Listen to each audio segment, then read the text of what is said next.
ya melihat dari trik ya tadi itu kita mau dikelabui, ya kan? Ya.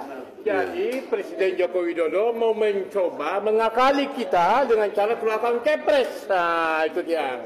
Jadi nanti kepres itu dia bersembunyi di balik ketiak kepres. Ya itu tadi. Tapi dengan keahlian Prof. Egy dan teman-teman, alhamdulillah akhirnya hakim mau berpikir dengan akal sehat dan menerima itu. Bahkan juga membuka ruang untuk merevisi dari jabatan presiden menjadi pribadi Joko Widodo. Ya kan? Jadi sekali lagi ini kan sayang sekali.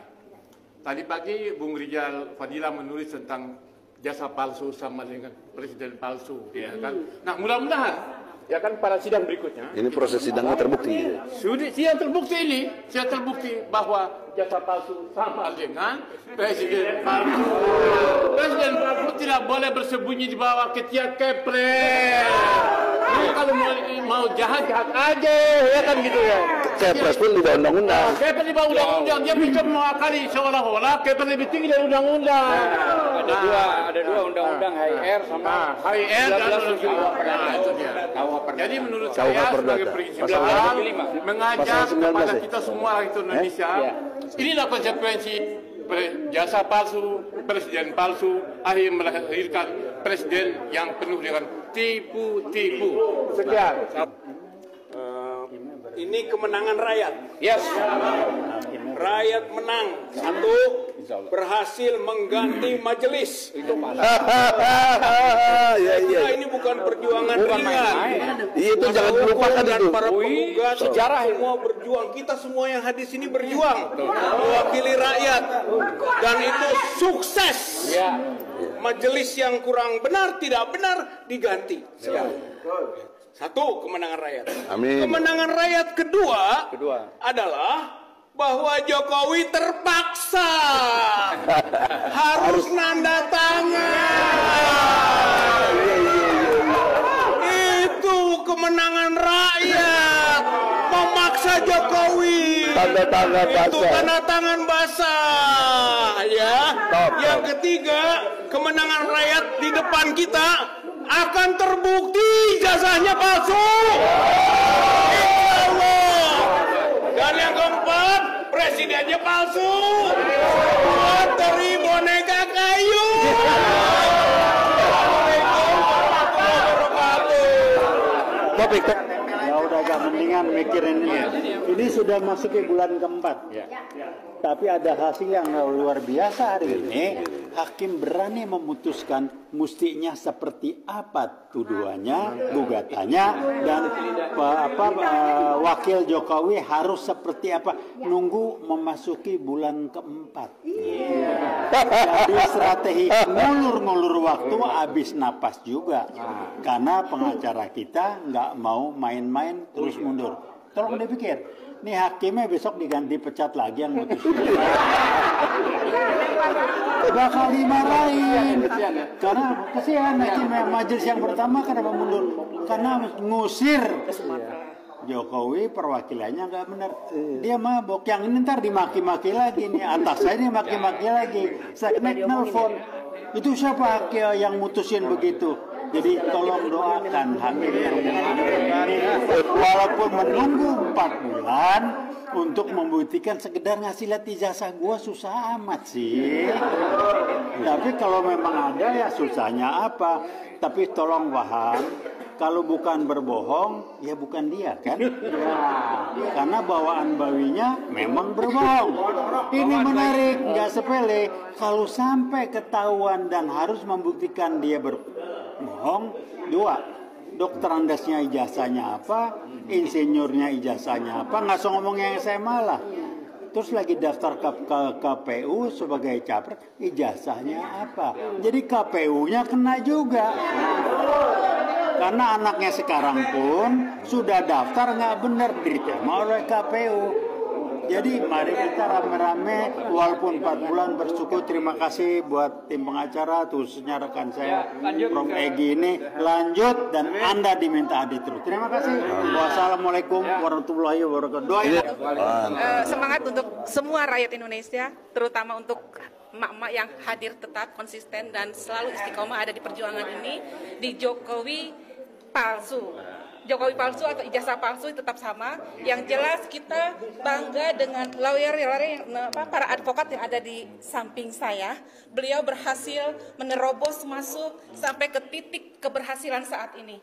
Bapak Jokowi, Anda harus menandatangani semuanya dengan tanda tangan basah. Kami tunggu di sidang berikutnya. Jika tidak bisa, Anda out, tumbang, dan Anda dideklarkan sebagai presiden palsu sedunia. Oke. Itu saja. Terima kasih untuk semuanya. Saudara-saudaraku sebangsa dan setanah air, pertama-tama mari kita menundukkan kepala, kita mengucapkan innalillahi wa inna ilaihi rajiun.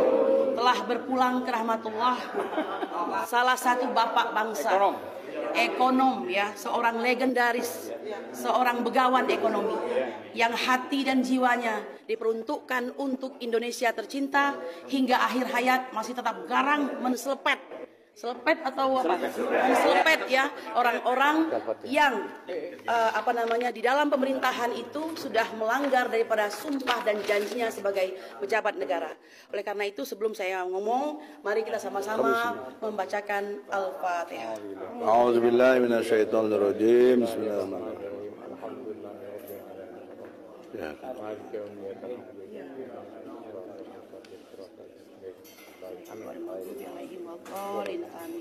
Al-Fatihah tadi kita persembahkan untuk yang tercinta, abang kebanggaan kita, Rizal Ramli, rahimakumullah. Saudara-saudaraku sebangsa dan setanah air, tadi saya sampaikan di hadapan hakim bahwa jihad yang paling utama itu adalah menyatakan kebenaran di hadapan penguasa. Jihad itu tidak hanya kami pengacara yang harus melakukan, tapi justru paling utama adalah kodi. Kodi itu adalah hakim, ya. Mereka lah yang menjadi dominus litis, yaitu orang yang dominan di dalam pengadilan, memberikan arahan dan memberikan keputusan. Betul atau tidak? Kenapa? Karena sekali mereka memutuskan, keputusan itu akan menjadi tonggak untuk menjalankan eksekusinya. Jika benar keputusannya, maka benarlah semua. Jika salah keputusannya, maka salah semuanya. Nah, oleh karena itu, sebagai tim hukum dan para penggugat yang sudah menyiapkan dengan sedemikian rupa, ya, bukan asal menggugat orang, bukan asal untuk memfitnah orang, maka kami pasti insya Allah mempunyai bukti-bukti fakta-fakta yang benar. Ya, nah, saudara-saudaraku sebangsa dan setanah air, tadi kami juga menyampaikan bahwa adalah sebuah keharusan untuk memajukan apa yang dimaksud dengan kebenaran. Hukum itu sendiri adalah obat. Sebenarnya kita meminta seorang Joko Widodo itu bisa bertindak sebagai apa? Orang yang memberi contoh baik, ya kan? Apapun juga suri teladan, apalagi kalau sudah digugat, berarti ada warga negara yang tidak puas. Permasalahannya sekarang bukan soal tidak puas, lebih kepada pidana, di mana pemalsuan itu mencakup dua norma, yaitu penipuan dan ketertiban masyarakat, ya kan? Nah, oleh karena itu tidak bisa main-main lagi. Kita berterima kasih hakim pengganti ini telah melakukan breast finding, meskipun harus didorong-dorong seperti orang melahirkan gitu ya, pembukaan 1, pembukaan 2 begitu kan. Pada akhirnya beliau ingat bahwa tetap dia katakan oleh Imam Baihaqi bahwa kita ini bukan mayat hidup. Siapa mayat hidup itu? Mayat hidup itu adalah orang yang tidak mengingkari kemungkaran. Jadi mereka mengiyakan, tidak dengan hatinya, tidak dengan kata-katanya, tidak dengan tangannya. Nah, ini masih ada iman di hatinya, alhamdulillah. Sehingga kita masih bisa berjalan ke arah kebenaran. Betul? Nah, karena hukum itu adalah obat, kami patuh, kami akan melakukan perubahan seperlunya, ya. Maka yang 9 tadi tidak boleh batal dong. Orang ujungnya memang semua kesana semua kok, ya kan? Tergugat. Ya, 9 tergugat dan 1 turut tergugat, ya. Hanya kita meminta yang 1 ini nama presidennya itu kita hilangkan, bahwa dia adalah Joko Widodo. Padahal dia presiden juga. Memang ini blunder kesana kemari. Maka bener lah kita itu sebenarnya. Jokowi yang presiden, presiden yang Jokowi. Kan begitu. Udah saya bilang gitu. Mari kita bismillah, tetap bersemangat, tetap kawal, kita berdoa. Semoga kita ke depan mendapat pemimpin yang lebih baik. Ingat, pemilu itu bukan commercial break. Pemilu itu adalah radical break. Kata si Rocky Gerung, ya. Jadi radical break. Tidak cocok, tidak sesuai, ganti. Kan begitu. Ganti dengan yang baik. Allahu Akbar. Closing. Langsung teknis, saudara-saudara. Lihatlah di sini halaman kedua bahwa kita TPUA, tim pembela ulama dan aktivis. Aktivisnya tadi Rijal Fadila, Saudara Taufik, Muslim Arbi, Bambang Tri, terus satu lagi Hatta Taliwang. Melawan Jokowi. Lawyernya kami. Nah, di sini yang mau diganti nih. Kami di sini Presiden RI Jokowi. Nah, kalau ini mereka beralasan bisa pakai SK, bisa pakai mandat dari Mensesnek dan Jaksa Agung. Nah, bagaimana supaya tidak demikian? Sekarang presidennya kita drop, dibelakangkan, gitu loh. Secara pribadi, Saudara Joko Widodo yang kini menjabat presiden. Nah itu, jadi si pemberi kuasa Jokowi harus memberi kuasa tanda tangan basah kepada yang diwakilinya dari Jaksa Agung tadi. Nah, jadi nggak bisa lagi dia atas nama SK, nggak bisa. Karena ini ada di, jangankan di HIR yang udah lama, di Undang-Undang Pokok Perdata, Pajak 1793. Poinnya? Pasal 1793. Apa poinnya? Oh, poinnya bahwa seseorang yang memberikan kuasa kepada pihak lainnya itu harus dalam bentuk surat kuasa yang asli dan tanda tangan. Sama aja sama HIR. HIR pasal 123. Nah, jadi saudara-saudara, perubahannya sudah mendasar dan janji hakim tadi 3 hari dari setelah masuknya, kita akan masukin besok karena harus banyak yang dirubah sedikit dalam pengertian ini, karena juga kemarin juga ke petitumnya juga, karena kita menuntut pemerintah ini. Nah, di sini harus menuntut ke Jokowinya.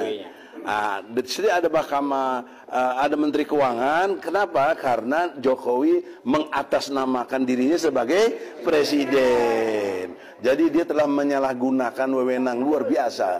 Maka implikasi hukumnya, utang luar negeri kita yang 9.000 triliun, Jokowi sendiri bayar sama konglomerat yang dukung dia. Nah, kan di kantong Jokowi ada 11.000 triliun. Bayarlah 9.000 triliun itu. Masih ada 2.000. Ya, masih kaya juga kok. Tapi bayar itu utang negara. Kalau utang BUMN tambah utang swasta 20.000 triliun. Nah, dibebankan lagi kepada Jokowi, ya bangkrutlah Jokowi itu, insyaallah. Nah, oleh karena itu, saudara-saudara, dan lebih memalukan lagi adalah seperti Adinda Kurnia sampaikan, ini memalsukan itu adalah satu perbuatan tindak pidana, ya, memalsukan dan ketertiban umum. Lebih dasar secara moral, dia menipu dirinya sendiri. Tukang tipu seperti ini ada dikatakan dalam surat Al-An'am, ayatnya 123. Akabiro mujrimin. Jadi pembesar yang jahat. Kejahatannya apa? Menipu. Ya, Al-An'am ayat 123. Jadi lengkap, hukum positifnya ada, dibuktikan dia menipu, di Al-Qurannya juga ada. Nah, jadi kloplah saudara-saudara, tinggal kita berharap ke depan untuk supaya ada perubahan. Jadi kalau betul nanti minggu depan dan seterusnya, ya mudah-mudahan sebelum pemilu udah kejelasan, ya, udah ada kejelasan Jokowi ijazahnya palsu. Sampai hari ini pun sudah jelas. Tadi kan saya tantang, kau jaksa, kau mewakili Jokowi, mana ijazah aslinya? Nggak bisa bawa dia.